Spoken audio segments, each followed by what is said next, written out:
This podcast is for information only and should not be considered legal advice. There is no representation that the legal services to be performed by LOCA are better than the services of other attorneys. There is no guarantee of the outcome. Success is rendered on a case-by-case basis. This podcast. I'm your host, Tim Markley from Altman Law, and you're listening to episode 5. School's been in session now for several months, and we're seeing a rise in student calls. Students, unfortunately, continue to get in trouble, and they're asking for help. Now, you may have gotten into a bit of trouble yourself, and that's why you're listening to us. You think you can handle it, but you'd be surprised to know that you might need some help or even a lawyer. At Altman Law, we talk to hundreds of people who discovered that what they thought was no big deal is turning into a life-altering event. Students who thought they could work it out with the school are being expelled, suspended, or placed on probation. This podcast will discuss those issues and tell you where to find help and explain how the system works. As I said, this is our 5th episode, and we continually work to improve our content and processes. We appreciate your feedback and suggestions, and you can email comments to me at timothymarkley@kaltmanlaw.com. Today's topic is the emotional impact of student discipline issues. This is an overlooked aspect of being accused of misconduct. The threat of losing years of hard work to a false allegation can be truly debilitating. We've worked with students who are in their last year of medical school, PhD students who are in danger of failing out. They face huge debt with a little possibility of being able to repay it if they're found responsible. Dealing with these overwhelming issues by yourself can take a huge mental toll. For students accused of a Title IX violation, the emotional burden can be simply overwhelming. Joining me to discuss the issue is Tanner Brooks. Tanner has a background in education and counseling. Before coming to Altman Law, he worked with trauma victims and offers keen insights to the emotional impact of student defense. Tanner, welcome to the podcast. Before we jump into the questions, tell us a little bit about yourself and how you became interested in student discipline. Yeah, thank you. I did my graduate degree in international studies and diplomacy, actually, but I found after that I was gravitating toward education, nonprofit sector, et cetera. So I worked in K through 12 with students with learning disabilities for a bit, taught at the college level, did some political nonprofits, and ended up most recently in crisis intervention and suicide prevention counseling. And I kind of had a front row seat in that in a lot of my work to stresses that young people are going through right now, incredibly right now with COVID-19 and the general situation in our country, a lot of uncertainty in general. So, the student issues and this position of the firm really attracted me because it kind of merged what I was looking into. And student discipline is a very key kind of crux where students' anxieties, stresses, hopes for achievement can really kind of come to a fore, and it's a critical time to support them. All right. Now, before we jump into the actual issues around the mental health piece, tell me, if a student's found guilty of plagiarism, cheating, what potentially happens to that student? The first thing I think of is a case we had recently where a student on a basic 101 class paper did not put quotations around a single sentence. And that resulted in eventually a suspension, a 0, which dropped his GPA completely down, threatening his ability to go to grad school. He lost his scholarship. I think it was a $15,000 scholarship or so, really sent him into a state of, crisis in his confidence, and just disheartened in general. So, and this was an honor student. So, a lot of these policies with cheating and plagiarism in particular can be fuzzy and hard to fight. Schools have their position and they want to stick to it. And a lot of times administrators will defer to the faculty who will really dig in their heels and be aggressive against students. So it really is essential to make a case, build a case for a student, that it can be as simple as miscommunication and a plagiarism issue. But in terms of cheating as well, students, particularly with online education too, now are facing some gray areas in what isn't considered cheating. Foreign students encounter this as well a lot in their work. And, cheating allegations, as they may be a simple mistake on a student's part, often are, but the consequences can be expulsion and everything that goes with that. All right. So this can cause a lot of mental issues for students. It can create a lot of stress. Is the school helpful? I mean, do they offer counseling and other things to students to possibly tap into? They do. Most universities will offer some kind of counseling service. Depending on the school and the resources available, it may be somewhat adequate, but often is inadequate. There's a huge demand. A lot of the counselors are not particularly trained in these fields, especially psychiatric remedies, and the resources aren't there. Across the board in the country, that's the case, whether it's a national suicide hotline or higher education. There's just not the resources available that kids need. So how do students end up coping then if they're not getting the professional help they might need? Well, they're coping the best they can, and positive and negative ways. The best way to cope in a lot of these situations is through support, peer support, family support, getting professional support, those kind of things. But with the stigma surrounds mental health, and because there are limited options, students can feel ostracized. They can fall into a hole and increasingly isolate themselves. They can turn to drugs and alcohol, which only compounds the problem. So there can be a spiraling effect here when, students don't find a positive coping mechanism. And, a lot of times these issues, the severity of facing the, college itself, but also any student disciplinary action can be something they're not prepared for, and they really don't know how to have the coping mechanisms to manage it. Well, it would seem logical then that this would impact beyond just potentially the class they're being accused of cheating in.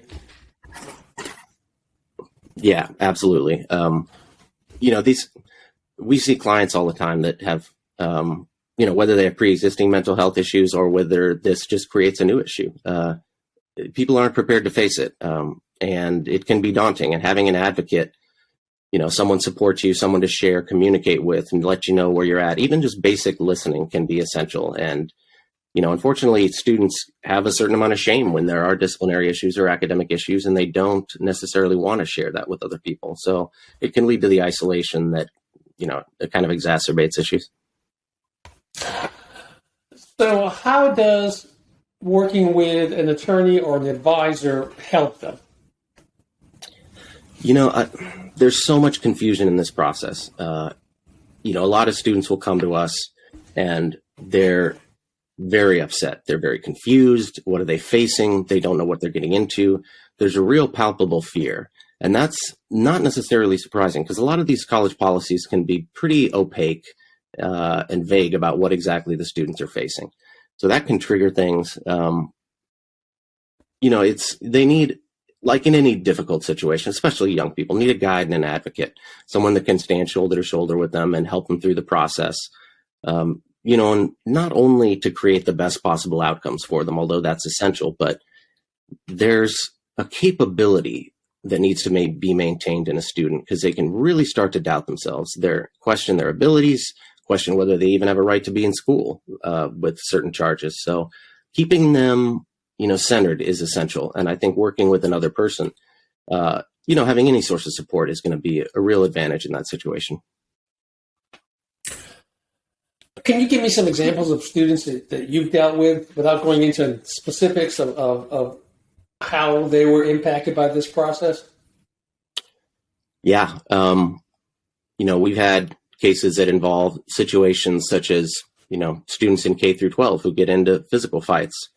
They may have mental health issues, and the whole experience really, can drop them to a level where they can't gain readmission, even if their appeal is successful and they are granted readmission. So they're forced to stay out even longer. And that kind of isolation we know from COVID-19 doesn't help students' mental well-being at all. We have across the board, we've had PhD students who've been accused of falsifying their data, and they're 6 or more years into finishing their degree. And at the dissertation stage, they're being told that they may not be able to graduate. Some have families, children. It's a huge threat, and it completely shakes them and their futures.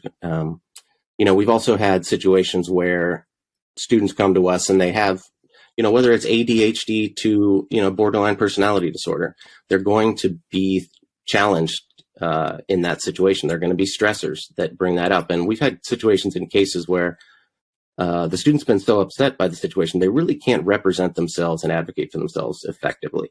So having an advocate in that situation, working with them can really, regardless of the outcome, can keep them really kind of composed so that they can move forward, whether they have an expulsion and they move on with their life or whether they stay in school. Yeah, we often deal with students who are angry. How does that factor into this equation? Anger is clearly, it's an emotion. It has its purpose, but it's not helpful in the student discipline process. No.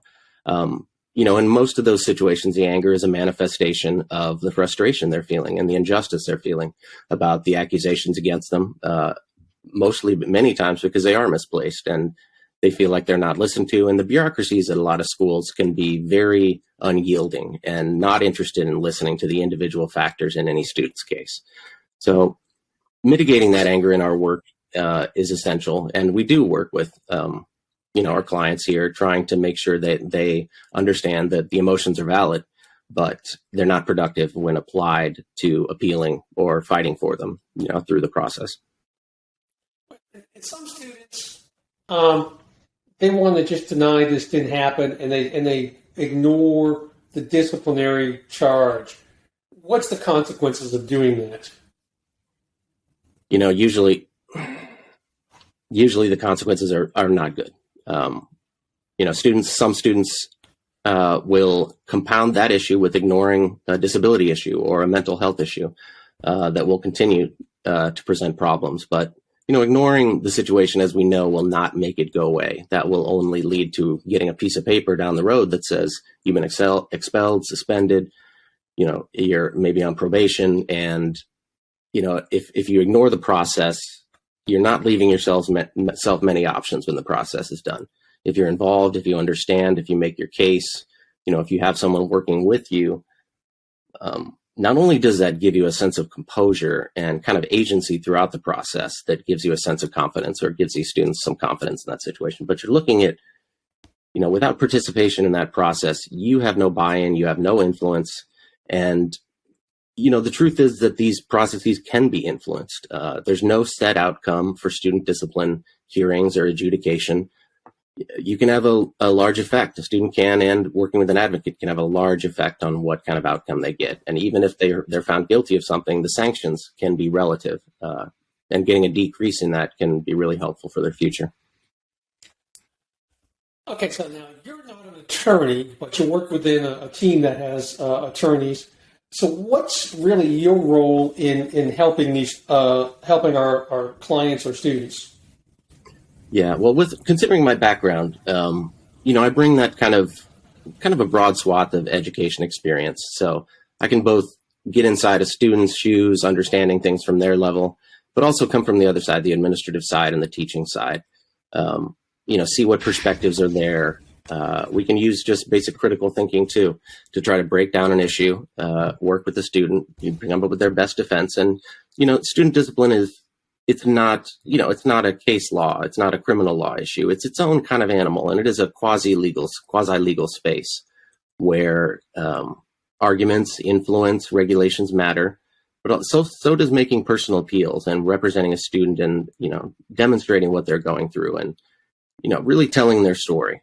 So that can be something that our team is really effective at. We bring that legal expertise on one side and then the professional educational expertise on the other. And I think that gets good results for us.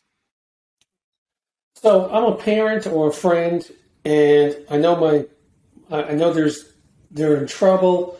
What are the signs I should look for that it's more than just simple stress they're dealing with in these situations? Yeah, it can be difficult. A lot of signs that students are going through, you can see them. They're erratic behaviors, something unusual, whether it's reckless behavior or whether it's not being able to get out of bed. They can become withdrawn, loss of interest in previous activities, a flat affect, poor grades, drug and alcohol use. And these can be things that parents can't always see. So, and as always, but in these situations, and particularly when a parent is suspicious that there's something going on they may not know about, students can be ashamed in these kind of situations, and they may not want to share that they're under a disciplinary process or they're having academic problems. So really maintaining a non-judgmental space with the student, making them feel accepted, heard, recognized. These are all essentials because students can rarely deal with what they need to effectively alone. They need the support of parents, they need the support of their community, and someone who can fight for them throughout that process. And that's got to be difficult in some cases where the student's still on campus and the parent is miles away, sometimes states away. It is. And I've had cases with students who, unfortunately, it gets to the point where they have to leave campus and go home because they haven't been sharing what they've been going through, and it hits a critical snap point. Parents checking in on students, not making assumptions. A student will probably say they're doing well, everything's going great. And as we know, especially with people with mental health concerns, they can put on a very good facade about how they're doing, and a pretty face to the world that covers up what is really a deep struggle. Particularly freshman year can be very difficult for students, and we know from the statistics that a third of all undergraduates don't finish their degree. The dropout rates are very high. Further research I've looked at that says that 73% of students have a mental health crisis during college. There's a lot of feelings of being overwhelmed, and 20% of 20 to 25%, based on what research you're looking at, report that students will be sexually assaulted or face some sort of sexual harassment while in college, and that can throw things into a lot of confusion. And so parents checking in on their kids just on a it doesn't have to be a day-to-day basis, it depends on the relationship, but keeping some transparency and making them feel like they can communicate is pretty essential. All right, so let's wrap up with this question. If you're a student, you're facing these difficulties, and the university support is there, but it's not what you need, where can they turn for help?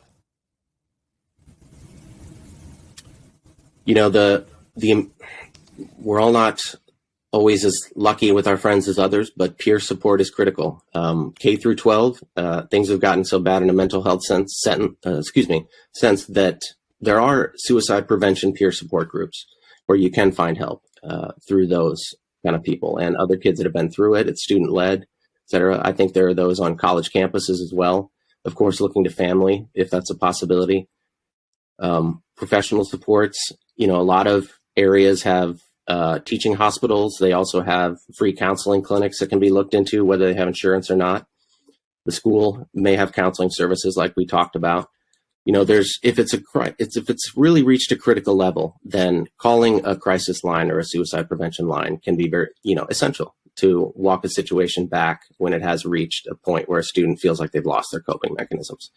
But mitigating things in a smaller way, of course, can help reach it getting that critical. So taking proactive steps is essential. And that can be as simple as calling 211 on your phone and saying, look, I'm looking for free mental health support in my area. And, that can be difficult in rural areas. But if a student's in a metropolitan area, there often are clinics, psychology clinics that will offer some sort of support.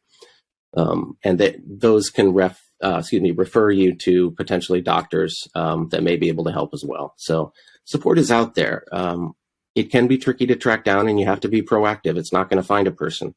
But the low-hanging fruit, of course, is the communities that we're in, whether that's our peers, teachers, if you're in a faith community, going to that community, anywhere you can find a receptive ear and some understanding.